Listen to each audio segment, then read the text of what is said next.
Hot diggity. Hot diggity. Hot dog, hot diggity dog. It's a brand new day. What you waiting for? Get up, get out. Let's problem solve. Hot dog, hot diggity dog. That's a good place to cut. That's a good place to cut.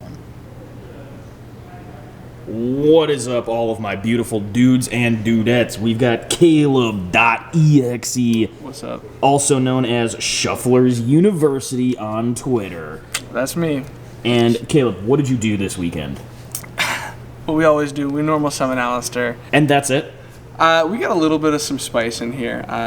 There's been some very interesting Revolution Synchron brews floating around, and Ryder Pokes on Twitter showed off this build with ALESITER, the Invoker, Revolution Synchron. I was really interested, and so me and some of the people in my Discord helped me start brewing a sort of rogue strategy with this, and this is what we came up with. Played pretty well, went 2-2, didn't finish it out because I was tired, but it felt really good to play. It was a lot of fun. I think that this is like the epitome of a casual deck that you can just kind of whip out, have fun with some friends, or have fun at a locals. So I wanted to show it off, show some of the rationale behind some of the picks we made. Yeah, all right, let's hop right into it. All right. So obviously, we've got our 3 ALESITER the Invoker. Oh, interesting choice. Very surprising, I know. 2 Invocation. I think that this makes a lot of sense. Invocation shuffles itself back to the deck, so it's nice to open, but realistically, you're going to be adding it off of ALESITER anyway. And then the main way we want to get to ALESITER is our Magical Meltdown here. As you'll see with Revolution Synchron, a little sneak peek, we're using AFD in this deck to kind of switch between a couple different engines. And so seeing Magical Meltdown, then we can get into AFD to search out a field spell later. Feels really good, and it works really well with this deck, and that's a part of why we built it the way that we did. The next engine is Revolution Synchron. Very good card. ALESITER plus Rev Synchron, or way to ALESITER plus Rev Synchron, is just AFD, which does what we want it to do. And the additional thing we want it to do is get out Regulus. So Therian Disc Coliseum is what we get off of AFD when we pop out our Magical Meltdown, or if we open this for whatever reason, we can get Magical Meltdown from that. Then Regulus can target or use Rev Synchron in the graveyard to now become an Omni Negate on our board. And then we play 3 tuning to then get out those Rev Synchrons. I honestly was siding out the third one because I felt like I was seeing this too frequently, but maybe this might be kind of a personal preference thing. I think I would probably only play 2 going forward, but this is a potential side option, and this deck is pretty tight, so it's kind of hard to find sides sometimes. Last engine here, Dogmatica, 3 Ecclesia, Fleur-de-Lis. We're looking for, like, what's another good 4 we can use in case we don't just have a way to ALESITER. Special from hand, if there's an extra deck monster on the field, is pretty good. And you don't have to use the effect that extra deck locks you. So you could just have a free special and then do the combo. Be able to get Fleur-de-Lis live is also really nice. And we have a couple different ways to get access to Fleur-de-Lis plus a Dogmatica punishment. So this just, every time I saw this and I saw a way to use Ecclesia or the Dogmatica engine in general, it felt really, really good. And that leads to only 2 Nadir Servant, because I don't own a third. Swap a tuning out for a third Nadir Servant is a very valid thing here. Nadir Servant felt so good every time I used it. And then we're on 2 Punishment. This is something you could cut down to 1 as well if you wanted to play 2 Nadir, but you like the 3 tuning. But I honestly really liked 2 Punishment because in testing at locals and with other people, it came up that like the games got grindy and we were able to play pretty prolonged, and that punishment off the top, set it, pass, pop whatever they get advantage off of that from whatever you send is just, it feels so good every time it happens. So I personally wouldn't cut down on punishment, but it is an option if you want to swap it out for the third Nadir Servant. I guess this is also part of that engine. Shaddoll Schism. You can search this off of App Cologne, which it makes Winda. It makes Winda. It's kind of hard to get the Dark Engrave to make Winda, but if you can, it makes Winda. People don't like Winda. I don't blame them. Fenrir, glued to my hand, opened it so many times this weekend. Incredible card. It's so good. And if you see this plus Rev Synchron, it is either you can just keep this on field, or you can make a Barone, and Barone can use its pop or negate, and then swap back out to Fenrir later. It felt very good to see. We have 3 Ash, self-explanatory, 3 Droll, also fairly self-explanatory. I was expecting Manadium, played a lot of Manadium, killed Manadium. And then Prosperity. You need to see ALESITER in this deck. Or you need to see Dogmatica access, and so this just gets you there. Terraforming for a 4th copy of Magical Meltdown, and then 2 Tactics. I was just kind of looking for generic engine stuff, and this is what I just settled with. For our extra deck, we have our Dogmatica punishment targets here. I am playing Super Paul on the side, which we'll see, and so that also is kind of a piece here. So I'm playing the Mud Dragon and the Garura for Super Poly targets, but then you could just, punishment. We've then got the Winda and App Cologne. This, like I said, you make Winda, people really do not like you, and it's good. It's really good. It's a good card. Only invokes we're playing in the extra deck are Mechaba and Purgatrio. Mechaba is just your standard line. Your end board is this plus Regulus plus Crystal Wing, which we'll see in a second that we get through the Revolution Synchron line. Really strong board. A lot of people have a problem outing it. It dies to Forbidden Droplet. The 2 matches that I lost because Forbidden Droplet was activated, and it's like, well, shit, I don't have a spell in hand, and if they send a monster, I can't even respond in the first place. So Mechaba is an incredible card. Loses pretty hard to Droplet, but any deck is going to have a hard counter at some point. And then Purgatrio, if you have Ash, you can make this. This kills super hard. This add back ALESITER off of Invocation. It is a 33 plus monster. I won a game off of this out of nowhere. Opponent was like, oh shit, this is game. I'm like, yeah, I'm pitching ALESITER. You're dying. That is our fusion lineup. For our synchros, we're playing AFD, playing Black Rose. These are 2 7s. This could be a Moonlit Black Rose. I'm thinking about trying that out, but I didn't get it in time for the event.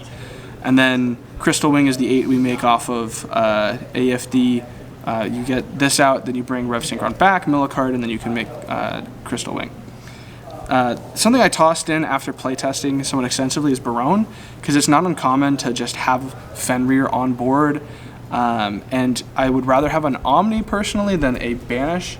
And it's also a pop if later in the game you have a Fenrir and you have a Rev Synchron and you just need to pop a card on field and then have an Omni. Felt pretty good. Made it pretty frequently because I opened just Fenrir plus Rev Synchron and then like Punishment or something like that a couple games, so it felt pretty nice to have. A last minute decision here was Abyss Dweller. I was like, ah shit, people are playing tier. I guess I'll toss this in because we're playing 4s.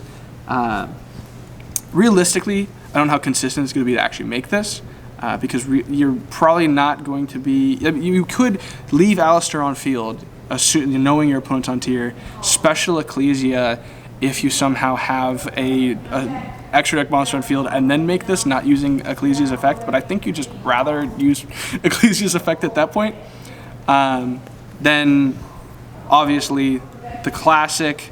Almirage into Gardna. This gets into Mechaba. If all you open is ALESITER, it's great.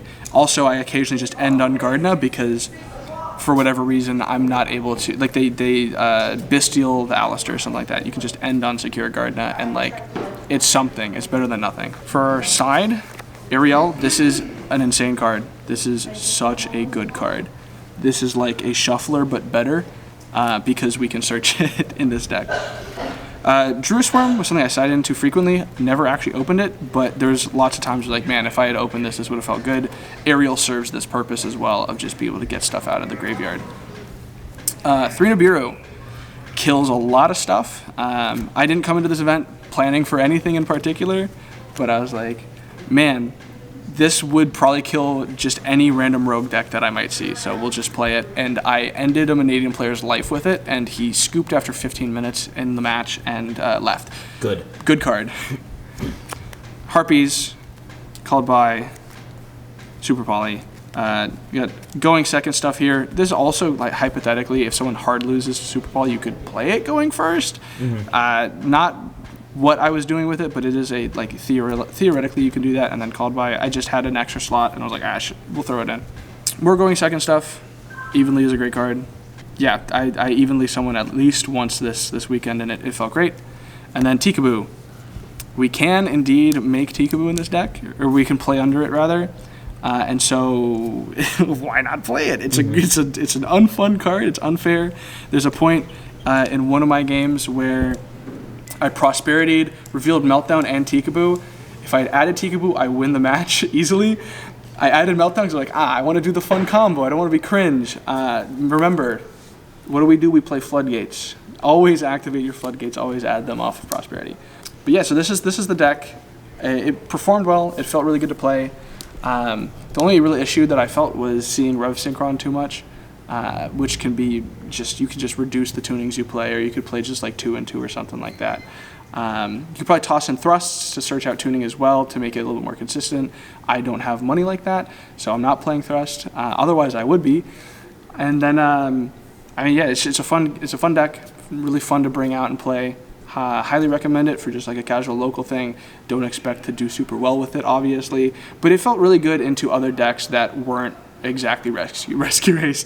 Rescue Ace felt very hard to play against, very oppressive on an obviously rogue strategy, but it felt good overall to play. Highly recommend it. Check it out. Thanks, Nash, for letting me show off this deck. It's super fun. You're welcome. So we also saw on Twitter that Emperor Stove took a very similar concept, but he leaned more into the ABC. Do you feel, like, I know that you've said that this is very casual focused, but do you feel like this is something that would be worth looking into to, like, theory some more about to hopefully break it into the competitive scene?